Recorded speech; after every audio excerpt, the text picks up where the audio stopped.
అదే RTV app వార్తల్ని క్షణాల్లో చదివే అవకాశం ఉంటుంది. ఒక న్యూస్ పేపర్, ఒక టెలివిజన్ ఛానల్ మీ చేతుల్లో ఎప్పుడూ ఉంటాయి. ఈ ప్రెస్ మీట్ యొక్క ముఖ్య ఉద్దేశం, నిన్ననే నారాయణపేట నియోజకవర్గం హెడ్ క్వార్టర్లో పెద్ద ఎత్తున జనజాతర బహిరంగ సభ నిర్వహించుకోవడం జరిగింది. దానికి ముఖ్య అతిథులుగా గౌరవనీయులు పాలమూరు ముద్దుబిడ్డ మన రాష్ట్ర ముఖ్యమంత్రి శ్రీ యనమల రేవంత్ రెడ్డి గారు రావడం జరిగింది. నిన్నటి మీటింగ్లో కొందరు ఏదైతే బీజేపీ కానీ బీఆర్ఎస్ పార్టీ చేస్తున్న అసత్య ప్రచారాలను తిప్పికొడుతూ ప్రజలకు స్పష్టమైన మేమేవైతే 6 గ్యారెంటీల గురించి హామీ ఇచ్చినామో హామీకి సంబంధించిన 6 గ్యారెంటీలకు సంబంధించి ఏ విధంగా మేము అమలు చేస్తూ ఉన్నాము, రేపొద్దున ఏ విధంగా అమలు చేయబోతూ ఉన్నామన్న విషయాలన్నీ కూడా ముఖ్యమంత్రి గారు చాలా కులంకషంగా చాలా స్పష్టంగా ప్రజలకు వివరించడం జరిగింది. ముఖ్యంగా రైతులకు సంబంధించి మేము మొదటి నుంచి కూడా రైతు పక్షపాతిగా రైతుల అభివృద్ధి ధ్యేయంగా మేము పనిచేస్తూ వస్తూ ఉన్నాం. రైతులకు అండగా ఉండాలనే లక్ష్యంతోనే ఆ రోజు ఎలక్షన్లలో కూడా మేము రైతులకు హామీ ఇవ్వడం జరిగింది. గతంలో స్వర్గీయ రాజశేఖర రెడ్డి గారు ఏ విధంగా అయితే రైతులకు ఏకకాలంలో ₹1,00,000 రుణమాఫీ చేసిర్రో, ఇప్పుడు కూడా మేము అధికారంలోకి వచ్చిన వెంబడే ₹2,00,000 రుణమాఫీని రైతులకు చేస్తామని చెప్పేసి ఆ రోజు ఎన్నికల ముందు మా 6 గ్యారెంటీలలో చెప్పడం జరిగింది. చెప్పిన విధంగానే ఈరోజు రాష్ట్ర ముఖ్యమంత్రి గారు నిన్ననే చాలా స్పష్టంగా, గతంలో కూడా చెప్పడం జరిగింది, నిన్న మరీ స్పష్టంగా డేట్తో సహా వచ్చే ఆగస్టు 15 లోపు రైతులకు 69 లక్షల మంది రైతులు ఈ రాష్ట్రంలో ఉన్నారు. 69 లక్షల రైతులకు 2 లక్షల రుణమాఫీని ఏకకాలంలో చేయబోతా ఉన్నామని చెప్పేసి చాలా స్పష్టంగా చెప్పిండ్రు. దాన్ని మేము మీ మీడియా మిత్రుల ద్వారా మన మహబూబ్నగర్ జిల్లా ప్రజలందరూ కూడా తెలియజేస్తా ఉన్నాం. ముఖ్యంగా రైతులకు కూడా, రైతులు ఈరోజు పెద్ద ఎత్తున సంతోషంగా ఉన్నారు. రైతులు ఎక్కడ ఇబ్బంది కూడా పడతలేరు. ఎందుకంటే కొనుగోలు కేంద్రాలు కూడా మొన్న మేము పంట ఇట్లా చేతికి రాకముందే కొనుగోలు కేంద్రాలు ఏర్పాటు చేయడం జరిగింది. అన్ని ఏర్పాట్లు చేసాం. ఈరోజు రైతులు పండించిన పంటను కూడా సకాలంలో కొనే విధంగా కొనుగోలు కేంద్రాలన్నీ కూడా మా అధికారులు పనిచేస్తూ ఉన్నారు. రైతులు కూడా దాని పట్ల కూడా చాలా సంతోషం వ్యక్తం చేస్తూ ఉన్నారు. మననే ముఖ్యమంత్రి గారు కూడా చాలా స్పష్టంగా రైతుల విషయంలో చెప్పడం జరిగింది.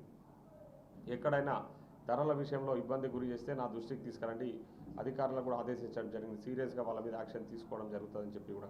సో ఇంత పారదర్శకంగా ఇంత ప్రజాపాలన అందిస్తున్న మన గౌరవ ముఖ్యమంత్రి గారుకి నిన్న రైతులకు ఏదైతే రుణమాఫీ చేస్తామో ఆగస్టు 15 లోపల చెప్పినందుకు మహబూబ్నగర్ జిల్లా ప్రజల తరఫున మహబూబ్నగర్ జిల్లా కాంగ్రెస్ పార్టీ అధ్యక్షునిగా, దేవరకద్ర నియోజకవర్గ ఎమ్మెల్యేగా మా గౌరవ ముఖ్యమంత్రి గారికి ప్రత్యేక కృతజ్ఞతలు తెలియజేస్తా ఉన్నాం ఈ సందర్భంగా. అదేవిధంగా రేపు పార్లమెంట్ ఎన్నికలను పురస్కరించుకొని కాంగ్రెస్ పార్టీ తరఫున పోటీ చేయబోతా ఉన్న మా అభ్యర్థి డాక్టర్ చల్లా వంశీచందర్ రెడ్డి గారు రేపు 19వ తారీఖు ఉదయం 9:10 నామినేషన్ వేయబోతా ఉన్నారు. ఆ నామినేషన్ కార్యక్రమానికి కూడా ముఖ్య అతిథిగా గౌరవ ముఖ్యమంత్రి శ్రీ యనమల రేవంత్ రెడ్డి గారు మహబూబ్నగర్కు విచ్చేస్తూ ఉన్నారు. వంశీచందర్ రెడ్డి గారి తరఫున నామినేషన్ సమర్పించడానికి, నామినేషన్ వేయడానికి గౌరవ ముఖ్యమంత్రి గారే స్వయంగా ఆ రోజు మహబూబ్నగర్ పట్టణానికి కూడా వస్తూ ఉన్నారు. కాబట్టి ఆ సందర్భంగా మీడియా మిత్రులను, అదేవిధంగా మహబూబ్నగర్ జిల్లా యావత్ ప్రజానికానికి కూడా ఈ సందర్భంగా నేను ప్రత్యేకంగా ఆహ్వానం పలుకుతా ఉన్నాం.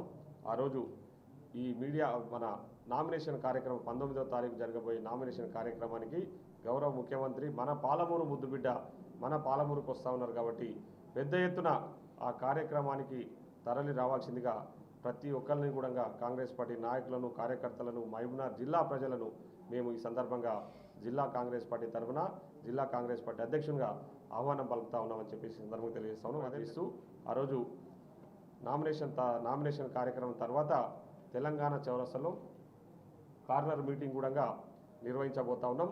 ముఖ్యమంత్రి గారు ఆ కార్నర్ మీటింగ్లో కూడా పాల్గొనబోతా ఉన్నారని చెప్పేసి ఈ సందర్భంగా తెలియజేస్తాను. కాంగ్రెస్ పార్టీకి ఓటమి భయం లేదు.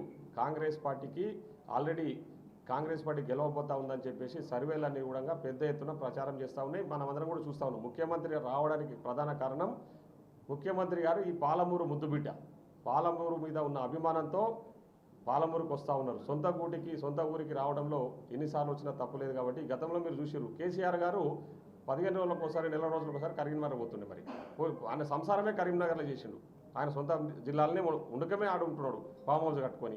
మరి అప్పుడు ఏమనని వ్యక్తులు ఇప్పుడు ముఖ్యమంత్రి గారు మహబూబ్నగర్ జిల్లాకు పని మీద వస్తున్నాడు, చాలా సంతోషిస్తున్నారు. ప్రజలు కూడా సంతోషంగా ఉన్నారు. వచ్చినప్పుడల్లా ముఖ్యమంత్రి గారు వచ్చినప్పుడల్లా ఏదో మంచి పని చేయడానికి మహబూబ్నగర్కి వస్తూ ఉన్నారు.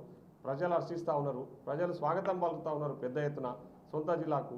సో దాని విషయంలో ముఖ్యమంత్రి గారికి ముఖ్యమంత్రి ఈడికి వస్తున్నాడు, హైదరాబాద్ పోతున్నాడు, వేరే జిల్లాలకు కూడా పోతున్నాడు. రేపు భువనగిరిలో కూడా నామినేషన్ కార్యక్రమానికి పోతా ఉన్నాడు.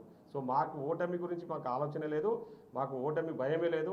మేము చెప్తా ఉన్నాం ఈరోజు మొన్నటి వరకు 1 లక్షతో గెలవబోతా ఉన్నామని చెప్పినాం. ఈరోజు చెప్తా ఉన్నా మినిమం 2 లక్షల మెజార్టీతోన ఇక్కడ చల్లా వంశీచంద్రరెడ్డి గారు గెలవబోతా ఉన్నారు. సో ఈరోజు 2వ ప్లేస్కు 3వ ప్లేస్కు ఆ 2 కుమ్మక్కై పోటీ పడుతున్న బీజేపీ బీఆర్ఎస్ పార్టీలే ఉన్నాయి తప్ప మాకు వాళ్ళు ఎక్కడ కూడా మాకు దరిదాపుల్లో కూడా లేరు. ఈరోజు బీజేపీ కానీ బీఆర్ఎస్ కానీ దరిదాపుల్లో కూడా లేరు. మేము 2 లక్షల మెజార్టీతోన ఖచ్చితంగా వంశీచంద్రరెడ్డి గారు ఇక్కడ గెలవబోతా ఉన్నారు. Thank you. హరీష్ రావు అనే వ్యక్తి అరిగిపోయిన రికార్డు ఏం మాట్లాడుతుంది తెలుసు కదా.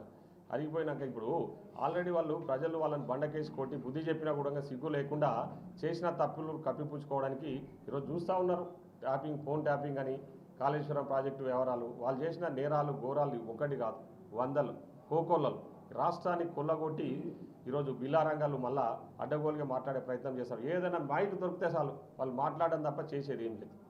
అది ఈరోజు 6 గ్యారెంటీలల్లో ఆరోగ్యశ్రీ అమలవుతూ ఉంది. అదేవిధంగా ఆర్టీసీ బస్సులలో మహిళలు ఉచితంగా ప్రయాణం చేస్తూ ఉన్నారు కదా, చాలా సౌకర్యవంతంగా చేస్తూ ఉన్నారు. ఇప్పటిదాకా మాకున్న సమాచారం 35 కోట్ల మంది మహిళలు ఆర్టీసీ బస్సులలో ఉచితంగా ప్రయాణం చేసారు. ఈరోజు ఘనంగా 500 రూపాయలకి సిలిండర్ ఇస్తున్నాం. అదేవిధంగా 200 యూనిట్ల కరెంటు కూడా అమలు అవుతూ ఉంది. ఇండ్ల విషయము మేము ఏదైతే ఇందిరమ్మ ఇండ్లు చెప్పినామో ఆ ఇండ్ల విషయం కూడా చాలా స్పష్టంగా ఆల్రెడీ కోడ్ అయిపోయినప్పుడే ఇండ్లు శాంక్షన్ చేసిర్రు. ఒక్కొక్క నియోజకవర్గానికి 3500 ఇండ్లు ఇవ్వబోతా ఉన్నాం. ఇన్ని చేస్తూ ఉన్నాము.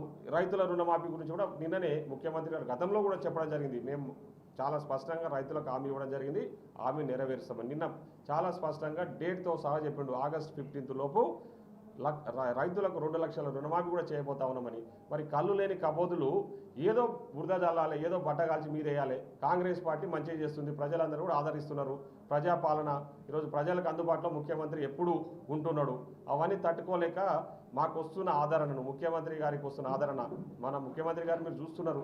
ఒక తెలంగాణ రాష్ట్రం కాదు, యావత్ భారతదేశంలో ఈరోజు ముఖ్యమంత్రి గారి పాలన పట్ల హర్షం వ్యక్తం చేస్తూ ఉన్నారు. వివిధ రాష్ట్రాలు అరే తెలంగాణ మోడల్ అని చెప్పేసి చెప్తా ఉన్నారు. ఈరోజు ఇంతకుముందు గుజరాత్ ఏదైతే మోడల్ అని చెప్పారో గుజరాత్ను తలదన్నే విధంగా ఈరోజు గుజరాత్ మోడల్ కాదు తెలంగాణ మోడలు, తెలంగాణ వైబ్రెంట్ అని చెప్పేసి ముఖ్యమంత్రి గారిని వివిధ రాష్ట్రాల వేరే రాష్ట్రాలలో కూడా ఫాలో అవుతూ ఉన్నారు.